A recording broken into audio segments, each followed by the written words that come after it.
Silicon valley ಎಂದೇ ಪ್ರಖ್ಯಾತಿ ಪಡೆದಿರತಕ್ಕಂಥ ನಮ್ಮ ಬೆಂಗಳೂರು ಟ್ರಾಫಿಕ್ ಜಾಮ್ನಲ್ಲಿ 3ನೇ ಸ್ಥಾನವನ್ನು ಪಡೆದುಕೊಂಡು ಕುಖ್ಯಾತಿಗೆ ಒಳಗಾಗಿದೆ. ಹೌದು, ಟಾಮ್ ಸಂಸ್ಥೆ ಇತ್ತೀಚೆಗೆ 55 ದೇಶಗಳಲ್ಲಿ 387 ನಗರಗಳನ್ನು ಅಧ್ಯಯನ ಮಾಡಿ ಬಿಡುಗಡೆ ಮಾಡಿರತಕ್ಕಂಥ ವರದಿಯ ಪ್ರಕಾರ 2024ರ ಸಾಲಿನಲ್ಲಿ ಟ್ರಾಫಿಕ್ ದಟ್ಟಣೆಯಲ್ಲಿ ಕೊಲಂಬಿಯಾದ ಬ್ಯಾರನ್ಕ್ವಿಲ್ಲಾ ನಗರಕ್ಕೆ ಮೊದಲ ಸ್ಥಾನ ಸಿಕ್ಕಿದೆ.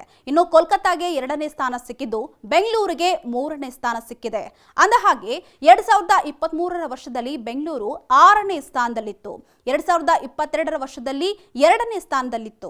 ಆದರೆ 2024ರ ವರ್ಷದಲ್ಲಿ 3ನೇ ಸ್ಥಾನಕ್ಕೆ ಬಂದಿರುವುದು ಬೇಸರದ ಸಂಗತಿಯೇ ಹೌದು.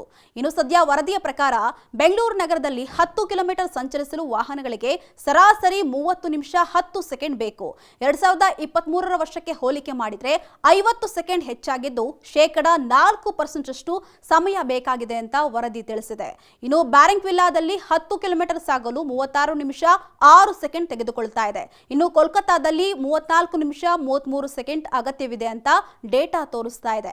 ಇನ್ನು ಬೆಂಗಳೂರಿನಲ್ಲಿ ಸರಾಸರಿ ವೇಗ 1 ಗಂಟೆಗೆ 17.6 ಕಿಲೋಮೀಟರ್ ಇದೆ. ಇನ್ನು ಬ್ಯಾರನ್ಕ್ವಿಲ್ಲಾದಲ್ಲಿ ಸರಾಸರಿ ವೇಗವು 21.6 ಕಿಲೋಮೀಟರ್ ಇದೆ. ಇನ್ನು ಕೋಲ್ಕತ್ತಾದಲ್ಲಿ 1 ಗಂಟೆಗೆ 14.5 ಕಿಲೋಮೀಟರ್ ಇದೆ.